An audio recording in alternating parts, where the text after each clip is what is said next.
Hola, bona tarda a tots i totes. Avui, a la classe d'avui, parlaré sobre les elaboracions bàsiques de rebosteria i postres elementals. Amb aquesta unitat formativa ja acabarem el mòdul de tècniques culinàries i passarem al següent.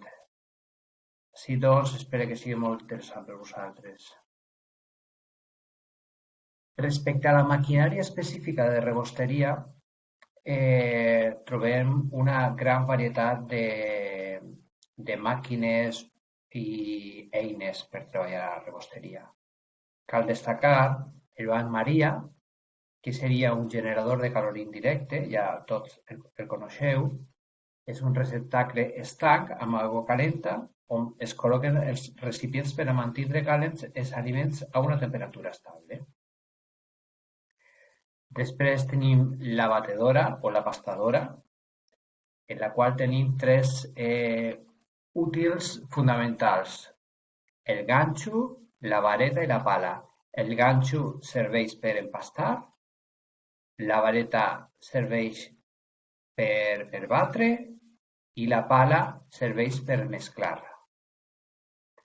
El receptacle és un volt ovalat i té diferents velocitats. Després, com a maquinària també, ens trobem amb la laminadora, que és una màquina que estira les masses. Això es proporciona un gruix uniforme i ràpid i graduable en altura. És molt important, per exemple, per fer les masses de fruit, que l'estirament de les masses sigui molt ràpid, perquè si no es pot portar molts problemes amb els greixos també.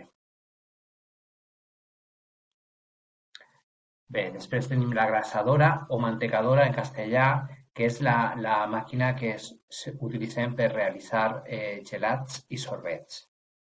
El funcionament és molt senzill.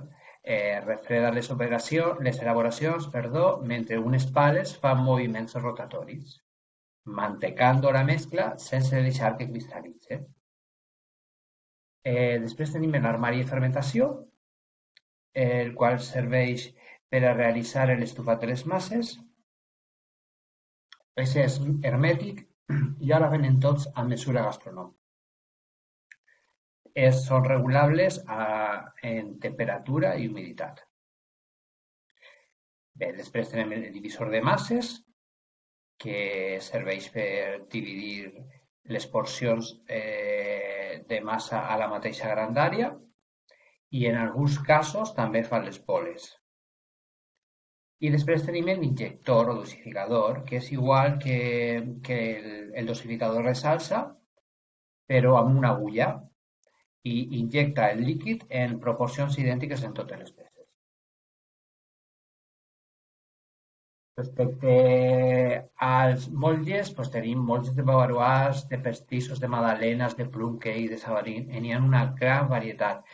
Al primer tema teniu fotos de tots aquests moldes i podeu identificar-los en el primer tema. Després cal destacar el batedor, que és l'útil per a muntar la nata, les cremes i els biscuits. El bol de mig punt, que és el bord circular en la base, que pot ser de PVC o d'acer inoxidable. Els coladors, que ja sabeu que n'hi ha una gran varietat de coladors, de forma cònica o no, amb diferents formes, amb punta, els forats de diferents gruixors, etc. Després ens trobem amb l'espàtula de pastisseria, que és una fulla d'acer i mànec de PVC, que serveix per decorar i alisar les cremes i els mousse també. Després tenim l'espàtula, que pot ser d'acer, de silicona dura o PVC, i serveix per a la xocolata i el seu atemperat. La roda de serra, en castellà es diu cortapizzas, que serveix per talls en masses llises i ondulades. La polvera o lustradera, que és un cilindre tapat con una tapa amb forats, i serveix per espolvorear el sucre i el cacau en pols. La mànega pastissera, que se usa per decorar o emprar amb cremes i nates. Les boquilles tenen diferents grandàries i està feta de diferents materials també. La podem trobar de plàstic, de silicona, de nylon, plastificada, de tela, etc.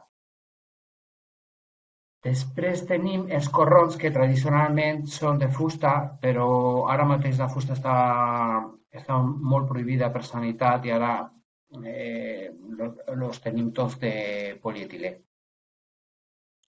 Després tenim el tamís o sedàs, que ja sabeu que és un colador ample per a passar farina o sucre juste. I després ens trobem a l'espàtula de goma o espàtula flexible, que és la que utilitzem per a recollir els restes al fons del bols de les elaboracions. Després també tenim la reixeta, que serveix per a banyar els gèneres o per escórrer aliments. I aquí al PowerPoint aquest, això és tot en quant a utensilis de cuina. Bé, ara passarem a parlar de la farina. La farina, tenim tres tipus principals de farina. N'hi ha moltes varietats, però tenim tres principals. La farina de força, la farina de mitja força i la farina fluixa. La força de la farina va indicada per aquesta V. La farina de força va de 200 a 300 V. Això vol dir que té molta capacitat per aguantar la pressió del gas. Per això es diu de força, perquè té molta capacitat per aguantar el gas. La farina de mitja força, que irà de 200 a 100 V, que és la que se usa normalment per la pasta de full, per les pizzas. Què vol dir això? També, quan menys força té, és que té menys quantitat de gluten. Com podem aconseguir una farina de mitja força? Pues també podem barrejar farines. Podem fer una farina a 50% de força, a 50% fluixa, i aquesta barreja també el resultat seria també una farina de mitja força. I per últim tenim la farina que coneixem com farina fluixa, que no reté bé els gasos i és la que normalment utilitzem per el pa de pessic i les pastes seques. És molt rica en midó i la textura és molt suau. Bé, respecte als greixos, tenim que diferenciar els greixos vegetals d'origen vegetal dels greixos d'origen animal. En quant als primers, ens podem trobar l'oli de coco, per exemple, que s'extreu prensant la polpa del coco. No s'oxida en augmentar la temperatura al punt de fusió, que això és molt important a l'hora de la utilització dels greixos. Després tenim l'oli de palma. L'oli de palma té una oxidació nul·la a l'hora de la manipulació a altes temperatures.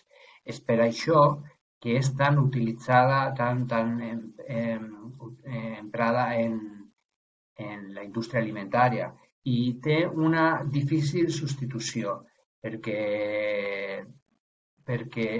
a nivell de rendibilitat és molt important.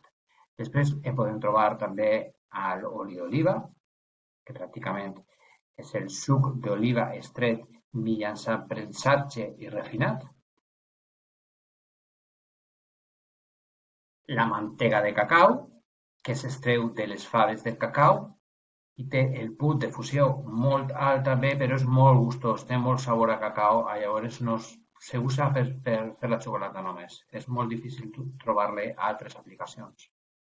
Després, en canvi, tenim l'oli de girassol, que s'extreu de les llavors del girassol. És molt alt, té una quantitat de vitamina E molt alta i normalment s'usa per a fregir. Té una qualitat molt interessant, que és que no aporta sabor.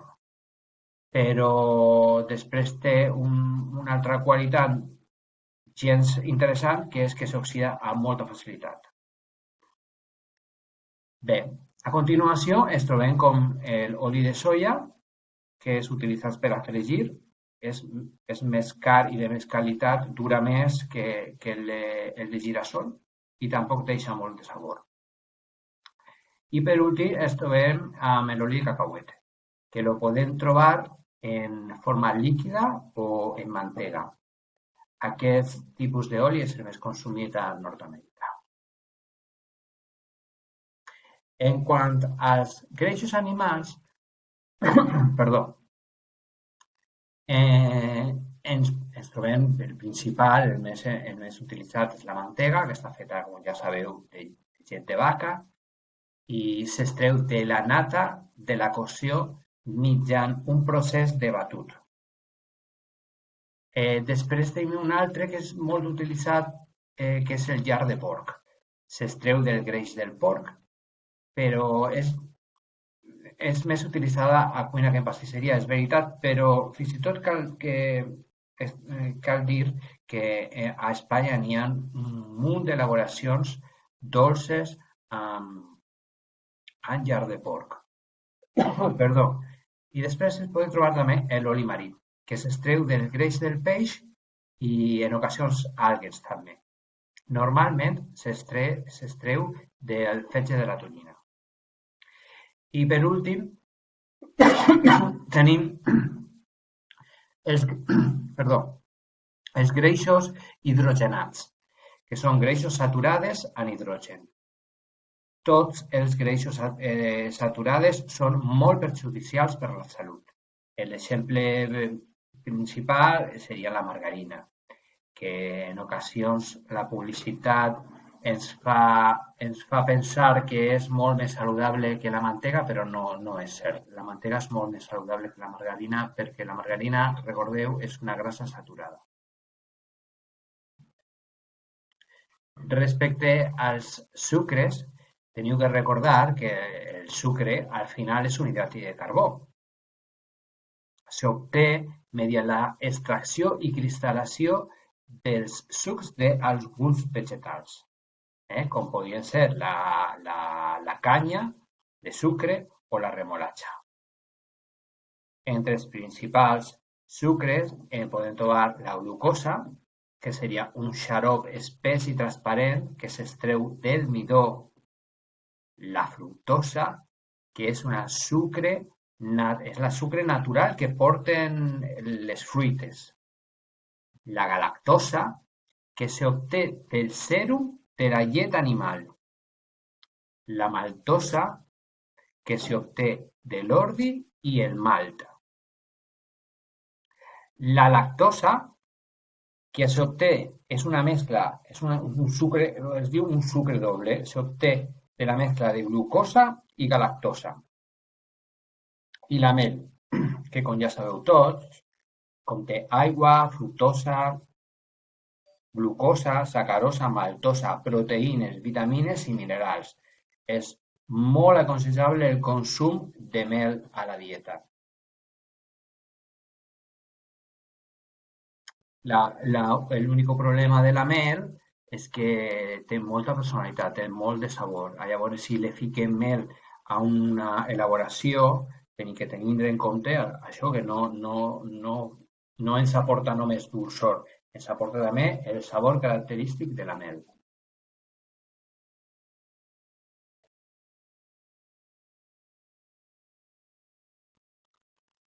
Bé, continuem. En parlant dels principals sucres, després també tenim el sucre, el fondant, que s'obté pel pastat del xarop de la sacarosa, glucosa i aigua.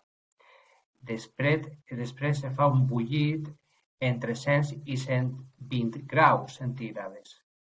Es comercialitza en blanc i amb diferents colors i aromes. El fondant pràcticament és aquest producte que s'utilitza últimament per fer aquestes tartes de fantasies i de colors.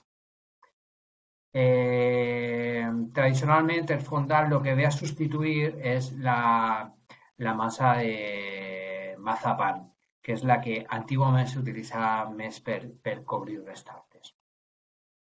Després ens trobem amb el sucre invertit, que és la separació química de la molècula de la sacarosa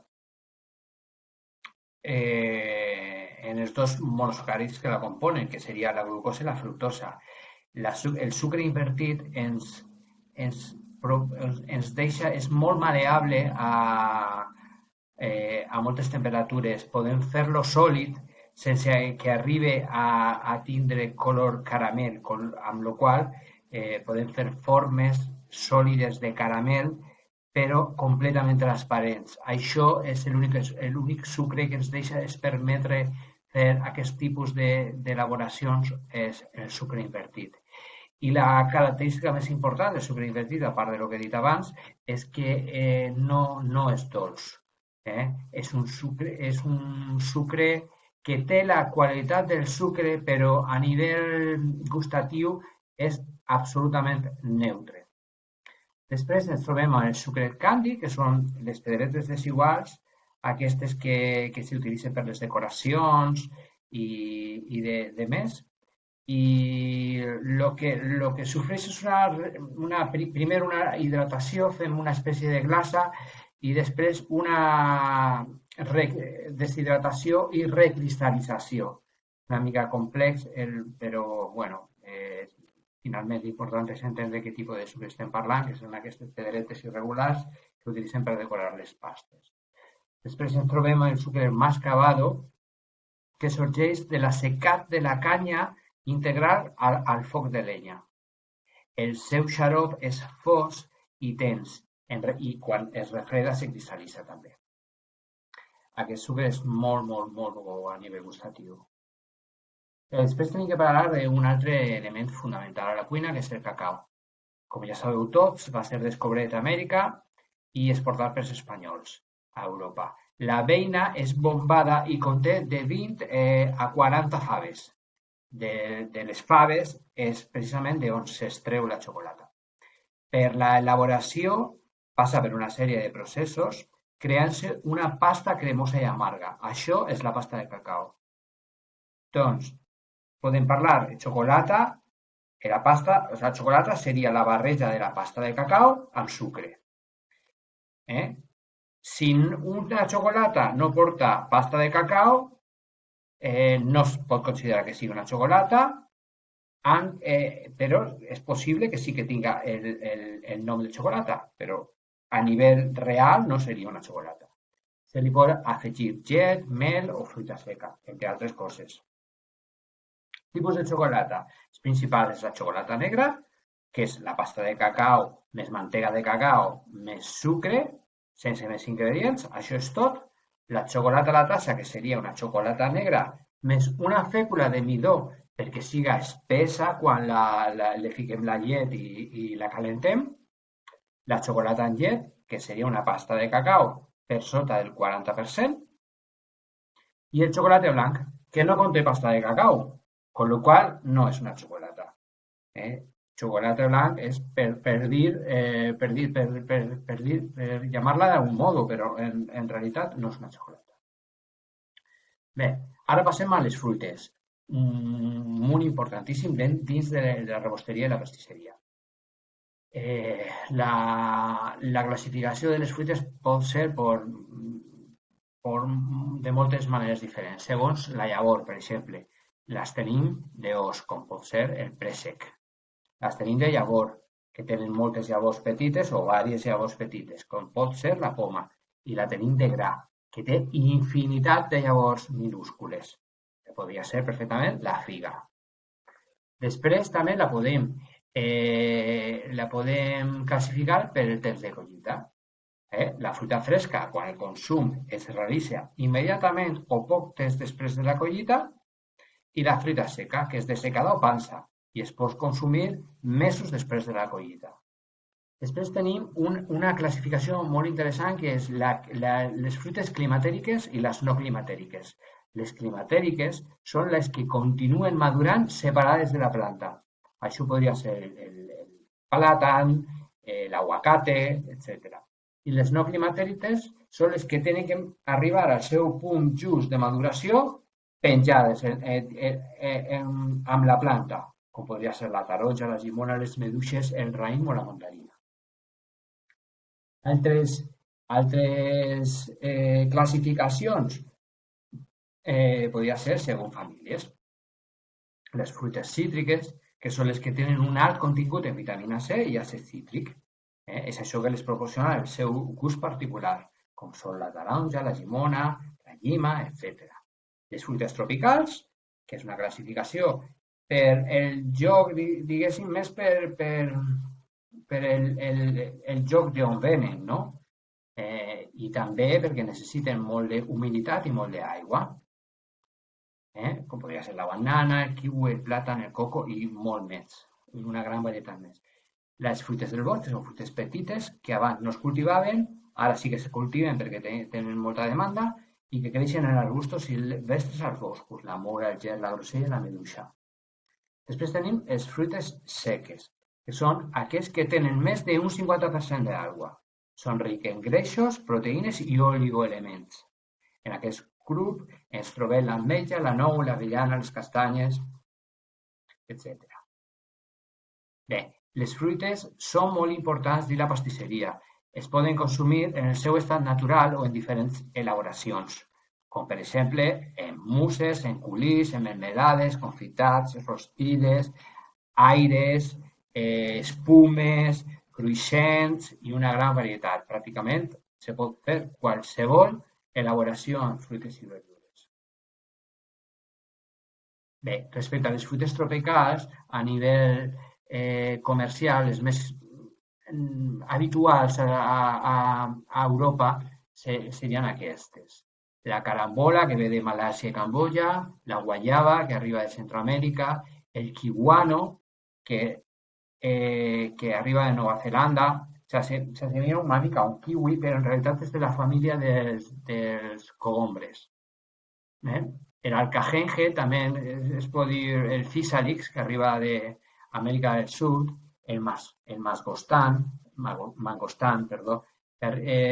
arriba d'Àsia i Amèrica, la maracuyà o fruita de la passió, que arriba de Centroamèrica, la papaya i la pitaya, que arriben de Mèxic.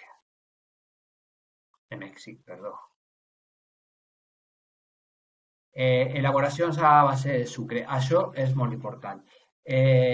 El sucre, quan fem una dissolució en sucre i aigua, tenim un xarop. Depenent de la seva densitat, tenen diferents aplicacions. La densitat ve constituïda, diguéssim, per la relació entre sucre i aigua. Així doncs, comencem. L'almíbar, que seria el més fluid, serveix per emborratxar pastissos, glaçellar i conservar fruites. Després en trobem el punt de fil fluix, o hebra fina en castellà. La seva densitat serà de 33 baume, però això no ho mesurem nosaltres. Nosaltres normalment treballem amb temperatura, que és quan el xarop arriba a 104 graus centígrades. El punt de fil fluix ens serveix per glaçellar fruites, cremes i farciments. Després en trobem el punt de fil mitjà, que és quan el xarop arriba a 108 graus centígrades. L'utilitzem per el rovell d'un pastisser o l'ou filat. Després tenim el punt de fil fort, que és quan arriba a 113 graus centígrades, que aquest l'utilitzem per massapans i per merengue italià. El punt floreta, quan arribem a 116 graus centígrades, l'utilitzem per fondants, merengues i ametlles cremades. El punt volant, el punt de bola fluixa, el punt de bola fort i finalment, després de quan arriba als 130 graus centígrades, comença a fer-se el caramel, que serveix per decoracions sòlides, per fer un tofè o per estiratge i bufat de sucre. Aquí teniu una taula en la que teniu les relacions entre el volum de sucre i el volum d'aigua per fer les diferents tipus de de xarop que m'està parlant? L'almíbar, el fil fluix, el fil mitjà, el fil fort. Bueno, efectivament, aquí teniu les proporcions, que és molt interessant aquesta taula perquè si ho posem tots en proporcions, tot és molt més senzill. Recordeu que la pastisseria és l'art de la precisió a les mesures. Bé, elaboracions les tenim de cremes, elaboracions de cremes bàsiques. Tenim cremes a base d'ous, a base de nata i a base de fruites. Les cremes a base d'ou tenim aquesta, diguéssim, mesura universal d'1 litre de gel per 250 grams de sucre per 8 ous, que ja sabeu que jo considero que és molt, molt dolç, però és una medida universal. Les cremes de nata la podem fer en nata muntada o en nata sense muntar. Són més pesades i més grasses.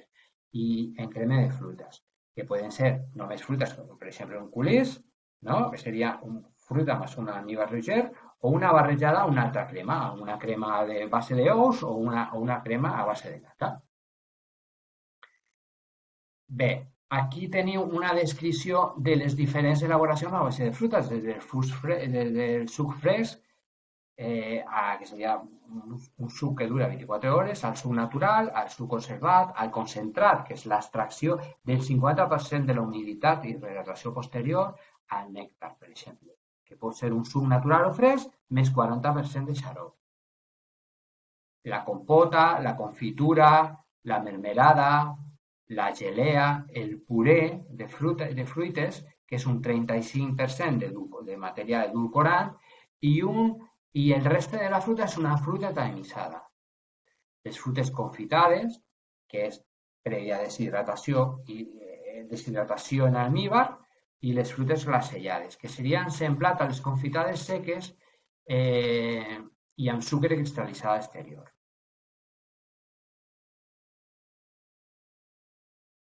Bé, per últim, anem a parlar de les masses principals.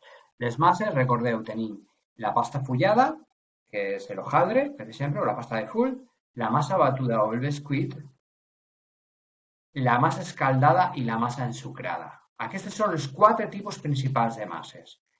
En el segon tipus, que és la massa batuda o bescuit, trobem bescuits superlleugers, amb farina de blat de moro, per exemple, els lleugers, que són sense greix, els biscuits pesats que contenen greix en l'elaboració i són més esponjosos però contenen millor la humitat. Els biscuits al vapor, que són els més airejats i se solen realitzar principalment amb rovels. I per últim, els biscuits especials, que són un biscuit més una altra elaboració, fruits secs, xocolata, etc. Una altra cosa que li dona, no és solament un biscuit, és un biscuit amb alguna cosa més. Les masses escaldades, que són les masses que han estat prèviament deshidratades i posteriorment se tornen a hidratar a un ovoproducte, per exemple, la pasta xuls. I per últim, la massa ensucrada, que són la pasta brisa, la sablé, la pasta per a fons i la pasta ensucrada.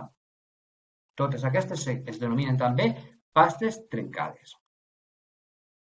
Bé, jo crec que amb aquesta classe ja ho tenim. Si teniu cap dubte, ho parlarem, resolverem tot al Classroom. Salutacions i fins aviat. Adéu.